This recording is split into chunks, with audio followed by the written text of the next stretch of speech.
The hardest part of deep space travel may not be the rocket. It may be the margin inside the human brain that lets a crew keep making clean decisions when the environment stops matching what human biology was built for. And that matters, because Mars is not just farther away than the International Space Station.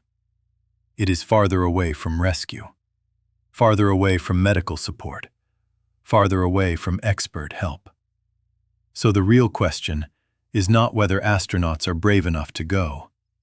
It is whether their brains can stay operationally sharp when deep space hazards start stacking on top of each other. This is one of the easiest subjects in spaceflight to get wrong. Bad versions of the story sound dramatic. Astronauts losing their minds. Brains failing in space. Humanity not built for the cosmos. Those lines get attention, but they distort the real issue. NASA's own evidence does not support a cartoon version of sudden cognitive collapse in normal mission conditions.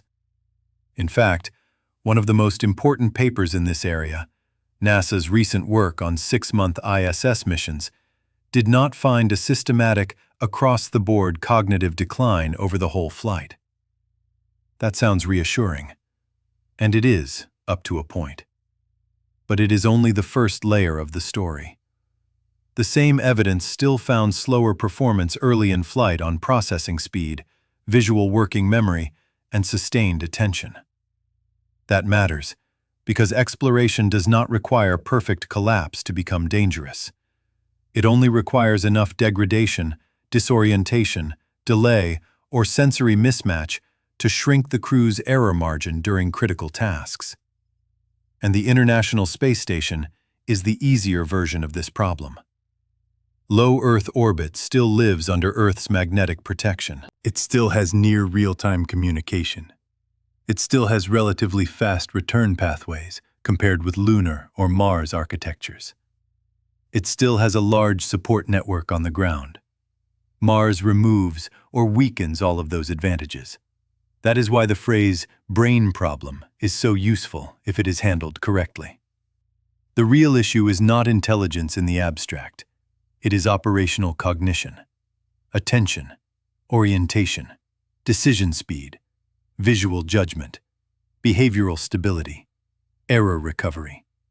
That is the brain as a mission system. And once you think about it that way, the risk becomes much easier to understand. NASA's own behavioral health evidence says the likelihood of adverse cognitive or behavioral change rises with mission duration, distance from Earth, and greater exposure to spaceflight hazards. That is a careful way of saying what dramatic channels often overstate. The deeper you go into exploration, the less comfortable it becomes to treat the crew's nervous system as a stable constant.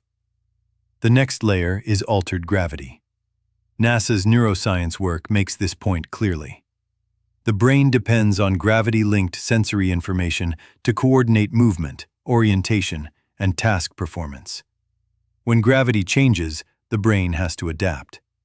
That adaptation can involve nausea, disorientation, altered movement control, and degraded performance during transitions. Those effects matter most during the exact parts of exploration where clean human performance is most critical. Landing, vehicle handling, surface egress, emergency response. Mars does not care whether the crew has had a rough adjustment week. The mission environment will still demand precise action. That is what makes altered gravity a cognition story instead of just a comfort story. Then there is the strongest visible clue we already have, that spaceflight changes a brain-adjacent system in ways mission planners cannot ignore. SANS. Spaceflight-associated neuro-ocular syndrome. The name sounds clinical and distant, but the implications are not.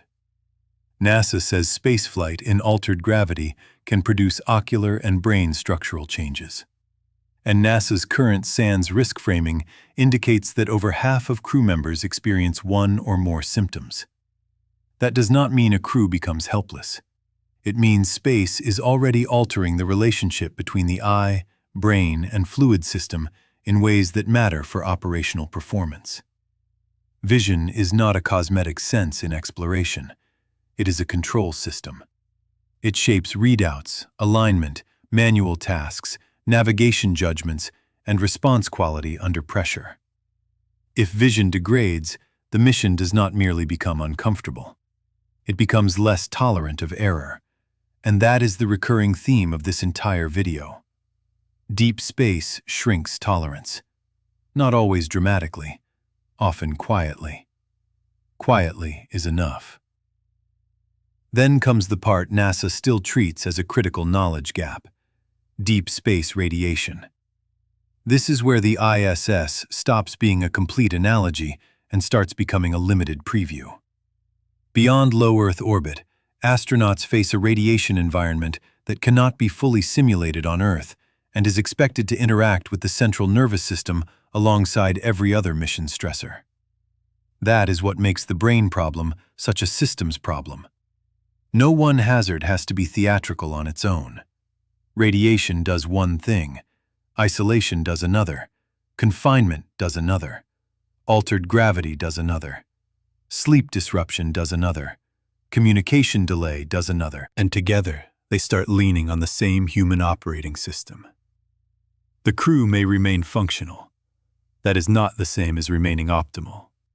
And missions to the Moon, Mars, or beyond care about the difference between functional and optimal much more than casual viewers do. A slightly slower interpretation during a navigation anomaly matters. A slightly worse visual judgment during landing matters. A crew conflict that would be manageable in low Earth orbit can become more serious when communication is delayed and support is far away. That is why NASA's recent brain health and behavioral health materials keep emphasizing combinations and synergistic effects. The agency is not building a horror story. It is mapping a combined hazard stack. That stack is the real threat. Not one dramatic event, but overlapping pressures that reduce cognitive and behavioral margin. There is another layer that makes this problem worse as missions get farther from Earth: isolation and confinement. People usually hear those words and think about mood. Mood matters. But in exploration, mood is not isolated from performance.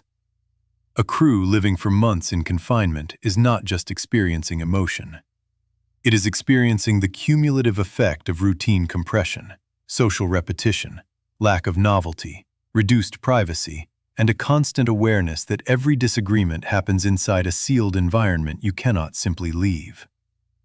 That is why NASA's behavioral health reporting treats cognition and behavior together.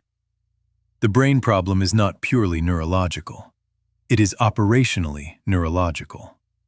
How do attention, stress, judgment, group dynamics, and recovery interact when the mission is too remote for ordinary support to stabilize them quickly? Mars is where that question gets serious. Communication delay does not just slow information. It changes emotional structure. A crew that feels uncertain cannot lean on Earth in the same way crews in low Earth orbit can. Advice arrives later. Reassurance arrives later. Second opinions arrive later.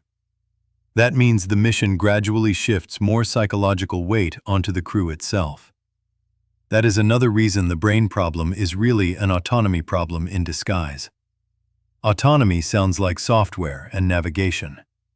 In human exploration, autonomy also means emotional and cognitive self-regulation under conditions where outside correction is weaker than people instinctively expect. And then there is the simplest reason small changes matter so much. Exploration tasks often happen at the edge of acceptable timing. Docking windows, landing phases, surface egress, medical anomalies, equipment troubleshooting, manual overrides. These are not tasks where a crew has unlimited room to be a little worse than normal. They are exactly the tasks where being a little worse than normal becomes expensive. That is why the most important word in this whole conversation may be margin. Not collapse. Margin. How much room is left between a crew that is functioning and a crew that is functioning well enough for a difficult moment?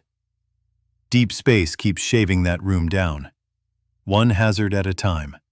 one transition at a time, one delayed recovery at a time. And by the time a crew reaches Mars, the mission is relying on a level of preserved performance that has to survive far more pressure than most viewers imagine. That is why this topic belongs near the center of the Mars debate. Not because it is the only risk, because it is one of the few risks that quietly touches all the others.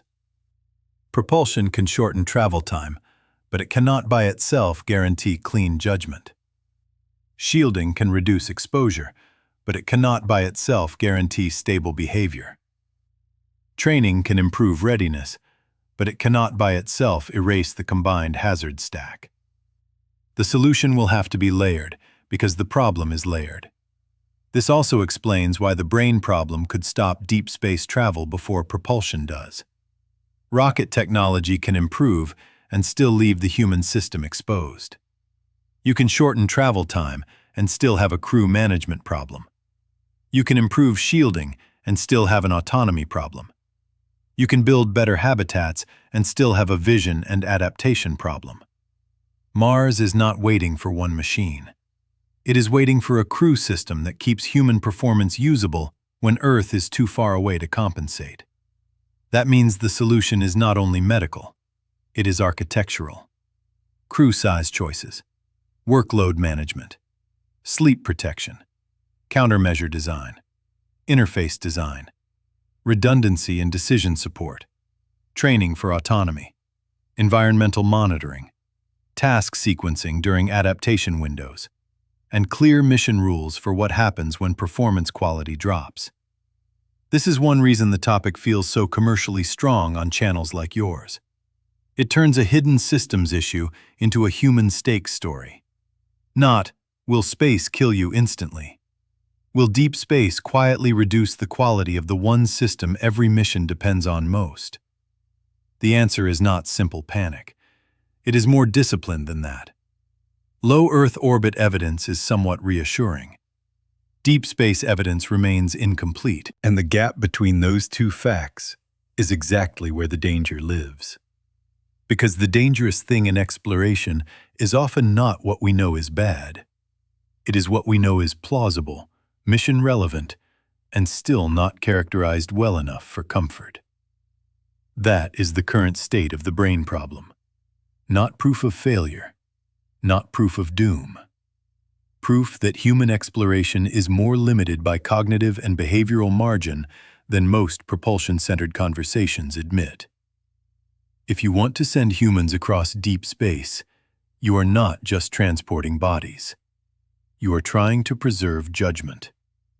And judgment is fragile when the habitat is artificial, gravity is altered, support is delayed, and the environment keeps asking the nervous system to perform outside its natural range. That is why this problem matters so much. Not because it is flashy, because it is subtle, cumulative, and mission-defining. The day Mars becomes routine will not begin when the rocket is big enough. It will begin when the crew system is good enough to keep people seeing clearly, thinking clearly, and acting clearly long after Earth has stopped being close. If you want space explained by consequence, subscribe. The next briefing is about the 11 minutes that decide whether Orion comes home intact or burns its margin away at the edge of the atmosphere.